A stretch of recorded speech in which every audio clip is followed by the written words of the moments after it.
This video is sponsored by Ridge Wallet.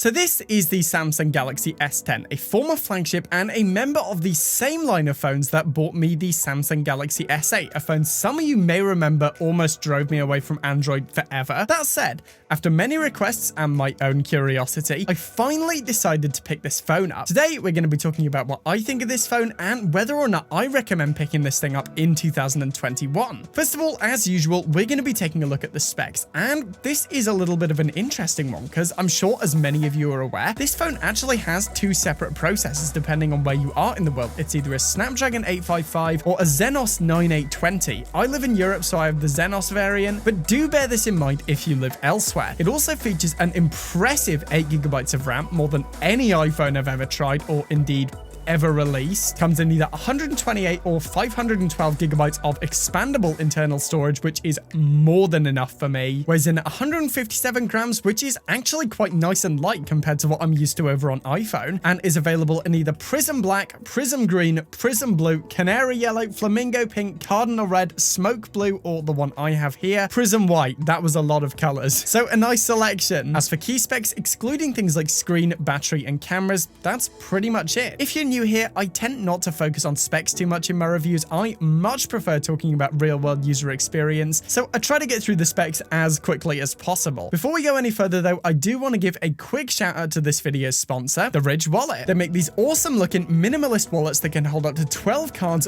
with room for cash in the dedicated cash strap. There's also over 30 colors to choose from, including carbon fiber and the one I personally have, burnt titanium, and are made with RFID blocking materials in order to help keep you protected from digital pickpockets. With over 40,000 5-star reviews, if you're looking for a new wallet, it's definitely worth checking out the Ridge. They've given me a 10% discount to share with you guys, so you can either click the link in the description or use code BUB for 10% off your brand new Ridge wallet. Once again, thanks to Ridge for sponsoring this video. It's sponsors like these that help me to keep running this channel. And now, let's get back to the video and take a look at the design and build quality, which is simply stunning. I've said it before and I'll say it again, this is one of, if not my favorite looking phone I've ever laid my eyes on. The prism white color looks stunning from all angles. The 3-bar camera system is awesome. The way the screen simply melts into the body. This thing, work of art. It's built out of Gorilla Glass 6 for the front and Gorilla Glass 5 for the back, which is always nice to see. However, with these glass back phones, as usual, I do recommend a case, seeing as if you break this thing, the repair bill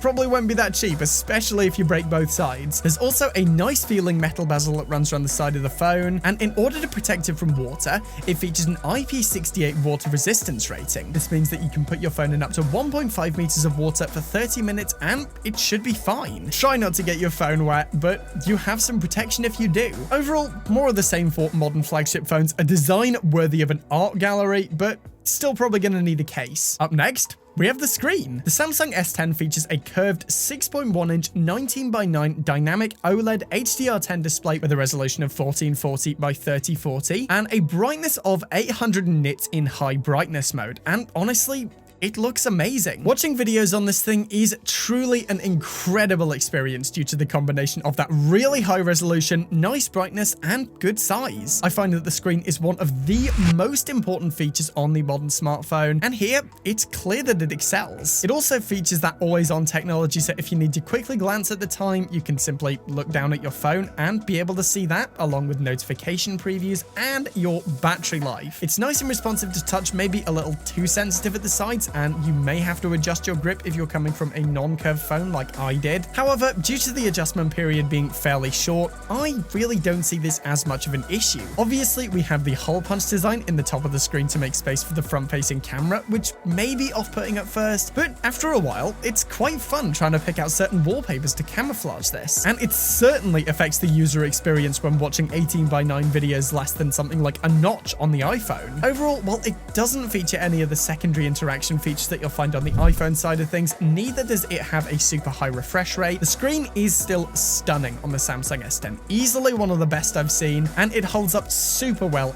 even in 2021. Next up, we're talking button placement, and while it is mostly good, I do have a few gripes. I do like how the lock button is isolated on the one side as well as the general feel. However, the combination volume up and down button really isn't enjoyable to use. It makes misclicking much easier than with separate buttons, and it also feels significantly more mushy than the rest of the buttons because of this, which doesn't feel good at all, to be honest. However, the biggest fault in the default configuration is easily the Bixby button. It's right next to the volume down key, which makes accidental pressing difficult to avoid, and all these years later, it's still nowhere near as good as Google Assistant or Siri. I think the button would have been much more useful as a mute switch, so that's exactly what I remapped mine for. Overall, like, for the most part, buttons do feel nice and tactile. They're nice and responsive, and while, again, separate volume buttons would have been good, the button layout is still mostly solid. Following on, we have the Biometrics. We get both a face unlock and an underscreen fingerprint sensor, and for the most part, these have been pretty good. The face unlock did work most of the time, which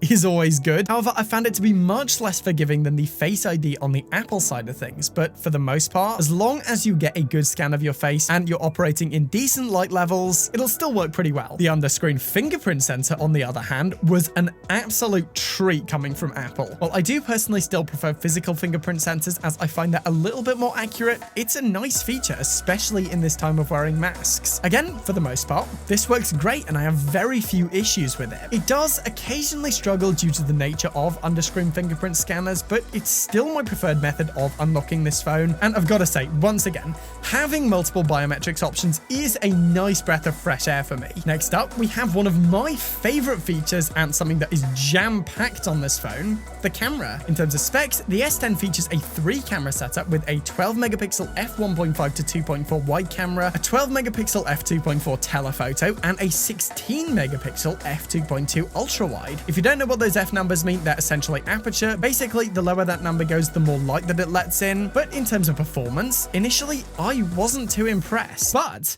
then, for some reason, the gallery fixed itself and I could see the photos clearly. Oh man, was I impressed. This is perhaps the best ultra-wide camera I've ever got to use on a smartphone, because while it does still have a little bit of that distortion around the edges, it's not quite as noticeable as it is on iPhone, and the bump in megapixels on the ultra-wide is awesome, especially seeing as you're covering more ground. This kind of makes sense. The colors look nice and vibrant, the images are very sharp, and there's none of that smudgy lack of detail like is stereotypical with Android. Overall, very solid photo performance. There's also a night mode, which in my opinion isn't quite as good as the one on iPhone, but there's also a pro photo mode giving you manual control over your camera settings, which is nice to have as stock. While I don't like the controls as much, the portrait mode is so accurate in what it blurs out, I can totally forgive the lackluster post-shot customization. The background blur looks natural, edges are super accurate, and I really don't have many complaints here. There's also a single take mode, which I don't really use, a food mode, and a plethora of other modes that would take way too much time to go through individually. But overall, photo performance on the Samsung S10 is pretty phenomenal. But what about video? We get 4K at up to 60 FPS, which looks nice and sharp, if a little less detailed than that of the iPhone. We also get 1080p at either 30, 60, or 240 FPS for some of that nice slow motion. And if you really need it, it even goes up to 960 FPS in 720p. HDR10 video is also here, and overall, the video on the S10 is actually pretty decent. But what about the front-facing camera? For selfies, it's pretty good. The color science, again, looks nice, and while it does make the skin look a little smooth for my liking, almost to the point where it looks unnaturally processed, for, well, selfies, this isn't really much of an issue. Video mode on the front-facing camera is a similar story. Good for a casual vlog, but again, skin can sometimes look a little bit unnatural. Overall, the camera on the Samsung S10 is actually pretty impressive. It took me a little while to warm to it at first, but after you get used to it, you can get some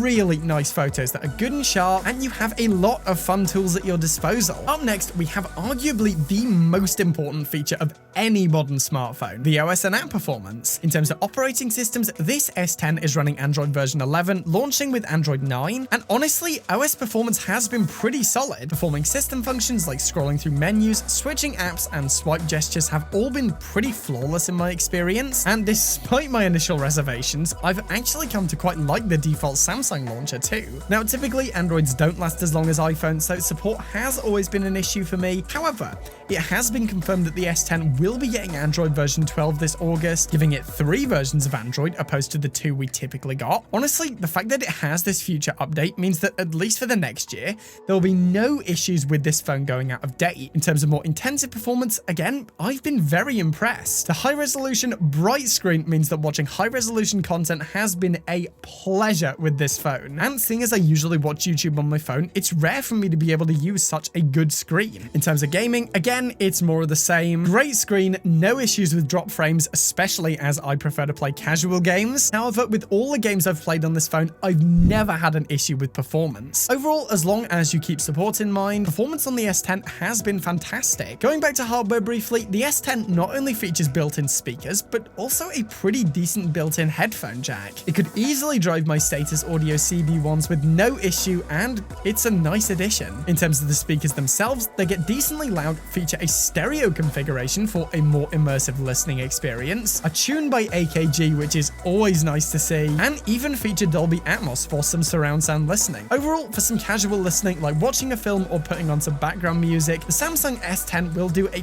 pretty great job. And the addition of a headphone jack means plugging in better headphones or speakers for louder or more detailed listening easier than ever. Finally, and appropriately last, we're going to be talking about the battery life. The Samsung S10 features a battery size of 3,400 mAh, which is nice and big. Mind you, it kind of needs to be to power that screen. It supports Qi charging, USB-C fast charging, and even reverse charging, which is actually quite cool. However, I mostly use wired charging with a fast charger as I'm simply used to that charging method, and overall, I found the battery life to be pretty great. I never find myself running low throughout the day. Help, I even wrote this video at 11:05 at night, and it still had 24% battery life left. Granted, this will depend on how much you use your phone, but so long as you're not gaming all day or need to be away from a charger for days at a time, this thing should do nicely. Overall, the Samsung Galaxy S10 is a pretty remarkable phone. It's a flagship phone from 2019 that easily keeps up today, with it outperforming most budget phones in terms of screen resolution and camera quality, even avoiding being crushed by a lot of current flagships. It's a great phone that does lack some of those modern gimmicks, and if you're looking to buy one in 2021, as long as you keep OS support in mind, this could be a pretty nice option. Alright guys, so that's it for today. I hope you've enjoyed this one. Let me know, by the way, do you plan on picking up an S10? Do you already own one? Feel free to let me know in the comments. I always enjoy reading those. As for now though, as always, thank you for watching. Remember to like the video if